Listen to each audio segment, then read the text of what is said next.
So, now that you've walked in her footsteps, let me tell you the final tale of Magna Stra.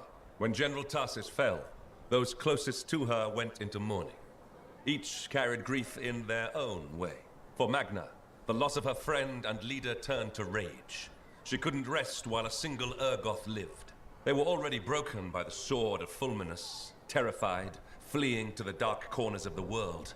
But hard on their heels, Strahl came, hunting them one by one. This sounds like the other story you told me. Listen to enough tales of Magna Strahl and a pattern emerges. When at last her scouts found no more enemies, she returned to the Fortress of Dawn.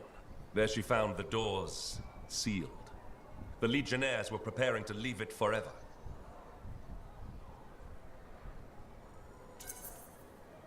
Even after I went inside, I've never heard why the fortress was sealed up. I'm getting to that part.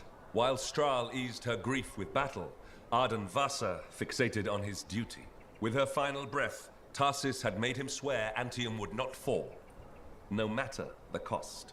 At her command, Vasa prepared to take the entire Legion of Dawn to safeguard Antium for all time. Outraged at what she saw as desertion, Strahl ordered the Lancers to halt, and they obeyed. Her general secured a future for all people, not just Antium. She called for the Legion to follow her, to battle the enemy in the darkness where they'd fled.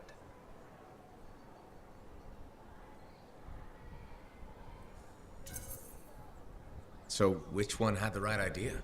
Well, if you ask a Sentinel, Arden Vasa. Ask a Paladin, it's Strahl. A freelancer usually says neither. Strahl was admired, some might say revered, by many, and they gladly joined her cause. Vasa called them traitors. Strahl declared those who stayed behind were cowards, and the Legion broke. Those who followed Magna Strahl called themselves Paladins, and went north to pursue the enemies of man. They vanished into the darkness, and were never heard from again.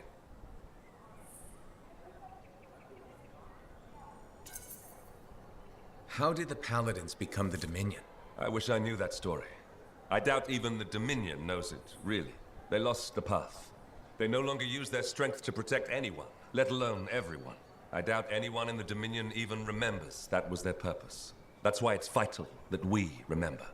Strahl's story and the Path of Might cannot be allowed to die. I'll remember. Good.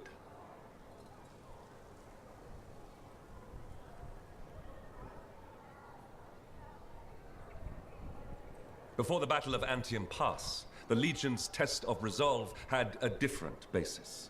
It began with Leotrel, the General's oldest friend. When Tarsis first raised an army against the Urgoth, Leotrel was with her. The Arcanists were hidden from them. They hadn't yet found Arden Vasa. No lancers, no javelins, no weapons, no fortress. Not even a good hiding place. Nothing but the vision of Helena Tarsis and Leotrel's unbreakable will.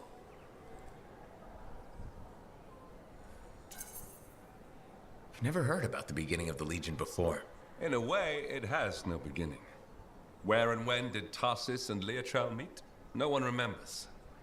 Maybe it was once such common knowledge that no one thought to pass it on. There are countless towns that now claim to be the birthplace of General Tarsis.